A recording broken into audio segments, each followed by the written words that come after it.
சுமார் 35,000 பேர் உயிரிழப்பதை நீங்கள் அறிந்திருக்கின்றீர்களா? அதிக வேகத்தில் வாகனத்தை செலுத்துவோருக்கு இலங்கை போலீஸ் திணைக்களத்தினால் மற்றும் ஒரு எச்சரிக்கை சமிஞ்சை விடப்பட்டிருக்கிறது. நேற்று முதல் நாட்டின் 30 இடங்களில் ஸ்பீட் கன் அறிமுகப்படுத்தப்பட்டிருக்கின்றது.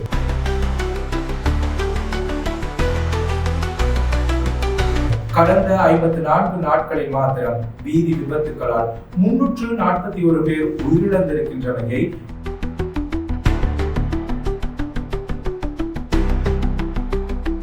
வாகன விபத்துகளால் வருடாந்தம் சுமார் 35,000 பேர் உயிரிழப்பதை நீங்கள் அறிந்திருக்கின்றீர்களா? இதற்கு காரணம் எங்களுடைய பாதுகாப்பையும் எங்களுக்கு முன்னால் செல்லும் வாகனங்கள் அல்லது வீதியில் நடந்து செல்வோரின் பாதுகாப்பு மற்றும் உயிர் தொடர்பில் சிந்திக்காது வாகனம் செலுத்துவதாகும். குறிப்பாக இவ்வாறு உயிர் பலி நடக்கும் அனைவரும் எவ்வித நோய்களும் அற்ற சிறந்த தேக ஆரோக்கியத்தில் உள்ளவர்களே திடீர் விபத்துகளில் உயிரிழக்க நேரிடுகிறது. இதனை கட்டுப்படுத்த இலங்கை போலீஸ் திணைக்களத்தினால் பல்வேறு சந்தர்ப்பங்களில் பல்வேறு விதமான நடவடிக்கைகள் முன்னெடுக்கப்பட்டு வருகின்றன. அந்த வகையில் நேற்றைய தினம் முதல் அதிக வேகத்தில் வாகனத்தை செலுத்துவோருக்கு இலங்கை போலீஸ் திணைக்களத்தினால் மற்றும் ஒரு எச்சரிக்கை சமிஞ்சை விடப்பட்டிருக்கின்றது. ஆம், ஸ்பீட் கன். ஏற்கனவே நாட்டில் அதிக வேகத்தில் வாகனங்களை செலுத்துவோரை கண்காணிப்பதற்கான விசேட தொழில்நுட்ப கருவிகள் பயன்படுத்தப்பட்ட வந்த நிலையில் நேற்று முதல் நாட்டின் 30 இடங்களில் ஸ்பீட் கன் அறிமுகப்படுத்தப்பட்டிருக்கின்றது. என்ன இது ஸ்பீட் கன்? புதுவிதமான துப்பாக்கியா என நீங்கள் ஆராயக்கூடும். ஆகவே இன்றைய தொகுப்பில் ஸ்பீட் கன் என்றால் என்ன, இது தொடர்பில் நாம் ஆராய்வோம். அதற்கு முன்னர் கடந்த 54 நாட்களில் மாத்திரம் வீதி விபத்துகளால் 341 பேர் உயிரிழந்திருக்கின்றமையை இந்த பதிவில் நாங்கள் பதிவு செய்ய விரும்புகின்றோம். ஆகவே இதனை அடிப்படையாக கொண்டே ஸ்பீட் கன் தொடர்பில் இன்றைய தொகுப்பு ஆராயப்படுகிறது.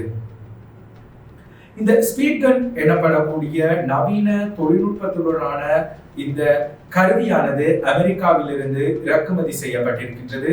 குறிப்பாக சுமார் 1.2 கிலோமீட்டர் தொலைவில் இருந்து பயணிக்கக்கூடிய ஒவ்வொரு வாகனங்களையும் துல்லியமாக இந்த ஸ்பீட் கன் ஊடாக அவதானிக்க முடியும். ஆகவே நீங்கள் வீதி விதிமுறைகளை மீறி பயணிப்போராயின் அல்லது அதிக வேகத்தில் பயணிப்போராயின் போக்குவரத்து கடமைகளில் ஈடுபடக்கூடிய போலீசாரிடம் உங்களுடைய எவ்விதமான கருத்துக்களையும் தெரிவிக்க முடியாத நிலை இனிமேல் ஏற்பட இருக்கின்றது. நாட்டின் 30 இடங்களில் இந்த அதிநவீன கருவிகள் செயற்படுத்தப்பட்டு வருவதாக இலங்கை போலீஸ் திணைக்களம் தெரிவித்திருக்கின்றது. ஆகவே 1.2 கிலோமீட்டர் தொலைவில் இருந்து நீங்கள் பயணிக்கும் ஒவ்வொரு இடங்களும் அவதானிக்கப்பட்டு உங்களுடைய வாகன இலக்கம் அதே போல உங்களுடைய வாகனத்தின் நிழற்படம் என்பன துல்லியமாக பதிவு செய்யப்பட்டு இந்த வழக்கு தாக்கல் செய்யக்கூடிய அளவுக்கு அதன் சாட்சியங்களை ஒளிப்பதிவு செய்வதற்கு இந்த ஸ்பீட் கன் பயன்படுத்தப்படுகிறது.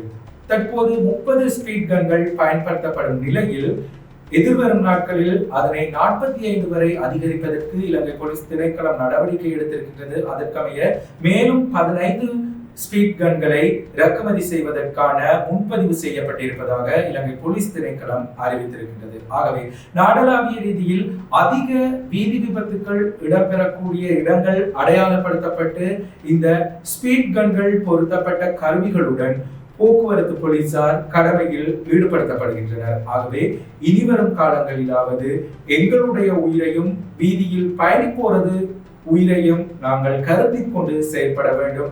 இதற்காக போலீஸ் திணைக்களம் எடுத்திருக்கக்கூடிய இந்த நடவடிக்கைக்கு அனைவரும் ஒத்துழைப்பை வழங்க வேண்டும். ஆகவே அனைவரினதும் நலன் கருதி அனைத்து சாரதிகளும் செயல்பட வேண்டும் என்பதை இந்த பதிவில் பதிவு செய்ய விரும்புகின்றோம்.